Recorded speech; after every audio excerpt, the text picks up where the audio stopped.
Shalom, మీకు ఉదయకాల శుభములు. అనుదిన వాక్య ధ్యానం, డైలీ బ్రెత్కు మీకు స్వాగతం.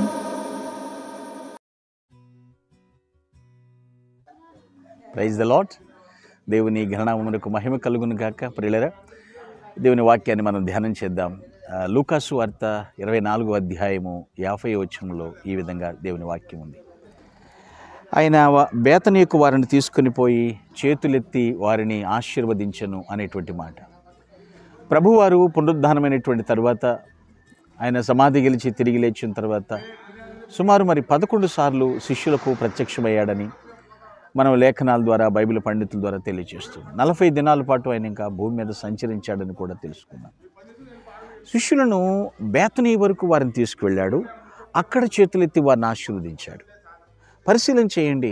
మనం దేవుని యొక్క వాక్యం మనం పరిశీలన చేస్తే ఆ బ్లెస్సింగ్స్ అనేటువంటి విషయాలు మనం పరిశీలిస్తే బేతనీ వరకు వారిని తీసుకుని వెళ్ళటం. ఆ బేతనీ అంటే అంజూరపు ఇల్లు అనేటువంటి అర్థం వస్తుంది. పిల్లలు, సమృద్ధి అవసరం. దేవుడు పునరుద్ధానమే గొప్ప ఆశీర్వాదం మనకి. అయితే శిష్యులను బేతనీ వరకు వారిని తీసుకుని వెళ్ళాడు. అంటే సస్య సమృద్ధి వరకు వాళ్ళని తీసుకెళ్ళాడు. అదేంటండి మరి? అంజూరపు అంటేనే అక్కడ అంజూరపు చెట్టుని శపించాడు కదా ఒకానొక సందర్భంలో ప్రభు అంటారేమో. ఫలాలు లేకపోతే ఏం చేస్తాం? ఇప్పుడు దేవుడు నిన్ను నన్ను భూమి మీద ఒక చెట్టుగా నాటాడు. మనం ఫలించకపోతే ఎలాగూ ఆలోచించండి. ప్రయోజకులు కావాలి కదా. సో శాపం గురించే మాట్లాడితే ఆ విధంగా మాట్లాడవచ్చు. ఆ మాటకు వస్తే పిల్లరా, మరి ఆదామవ్వలకు అంజూరపు ఆకులు చెట్లు వాళ్ళు తొడిగించినట్లు చూస్తున్నాం కదా, మనం కప్పుకున్నట్లుగా చూస్తున్నాం కదా.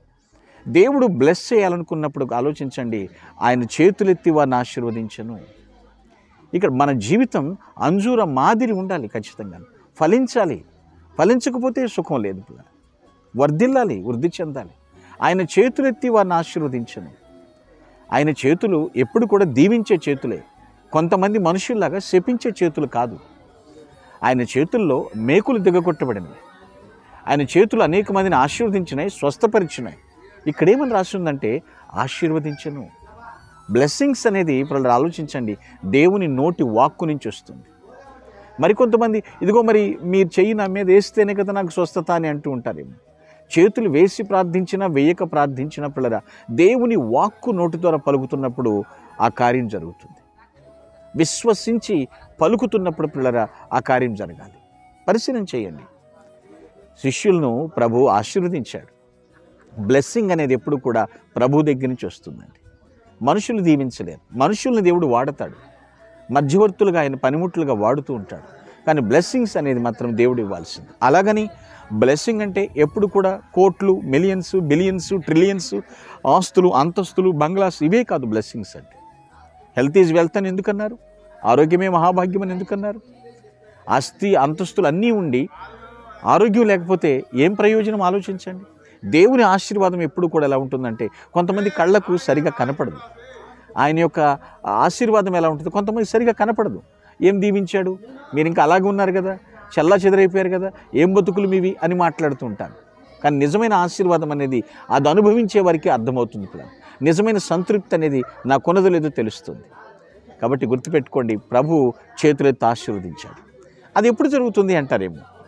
మనము నా మట్టుకు నేనేమీ కూడా ఏమీ లేను, ఐఎమ్ జీరో అనుకున్నప్పుడు దేవుడు రంగంలోకి దిగుతాడు. ఆయన బ్లెస్ చేస్తాడు, ఆయన ఆశీర్వదిస్తాడు. ఖచ్చితంగా నేను ప్రభు వైపు చేతులు ఎత్తేసేయాలి. నేను దేవుని వైపు చేతులు ఎత్తేస్తే దేవుడు ఖచ్చితంగా బ్లెస్ చేస్తాడు, ఆయన ఆశీర్వాదం ఇస్తాడు. ఐఎమ్ జీరో అనుకున్నప్పుడే నేను చేతులు ఎత్తుట సాయంకాలపు నైవేద్యం. మనం దేవుని వైపు చేతులు ఎత్తినప్పుడు ఆయన చేతులు ఎత్తి మనల్ని ఆశీర్వదిస్తాడు. సో కాబట్టి ఆయన దీవించే చేతులు, ఆయన హస్తములు ఇప్పటికీ కూడా కొరసేం కాదు. రక్షింప నేర్కొన్నట్లు దేవుని హస్తాలు ఏం కొరచకాలేదు. దేవుడు ఎప్పుడు రక్షించడానికి సిద్ధంగా ఉన్నాడు, స్వస్థపరచడానికి సిద్ధంగా ఉన్నాడు, ఆశీర్వదించడానికి సిద్ధంగా ఉన్నాడు. నీ చేతులు ఆయన వైపు ఎత్తాలి, నీ చెయ్యి ఆయన చెయ్యికి అందించాలి. ఆయనే మనకు మధ్యవర్తిగా ఉన్నాడు, మనకు రక్షణకు కారణభూతుడు, మనల్ని దీవించువాడు. నిజమైన అసలు సిసలైన ఆశీర్వాదం, అనంతమైనటువంటి పరలోకం, శాశ్వతమైనటువంటి పరలోకం. ఆ బ్లెస్సింగ్స్ని మనం పొందుకుందాం. అటువంటి అనంతమైనటువంటి ఆశీర్వాదాన్ని అనుభవించుదుముగాక. ఆమేన్. ఆమేన్. A small prayer. Please close your eyes. My Heavenly Father, our sovereign God, నీ బ్లెస్సింగ్ మాకు కావాలి ప్రభు తండ్రి. మీరు చేతులెత్తి ఆనాడు శిష్యులను ఆశీర్వదించారు ప్రభట్టి దీవెనలు మేము కోరుకుంటున్నాం. మా చేతులు మీ వైపు ఎత్తుతున్నాం ప్రభు తండ్రి. మేము హ్యాండ్సప్ మేము రేజ్ చేసేసాం ప్రభు. మా చేతులెత్తి నేను ఆరాధిస్తున్నాం. మీ చేతులతో ఆశీర్వదించమని ప్రభుని క్రీస్తు పేరిట ప్రార్థించి స్తుతిస్తున్నాను పరమ తండ్రి. ఆమేన్. May God bless you. May God bless you. Thank you.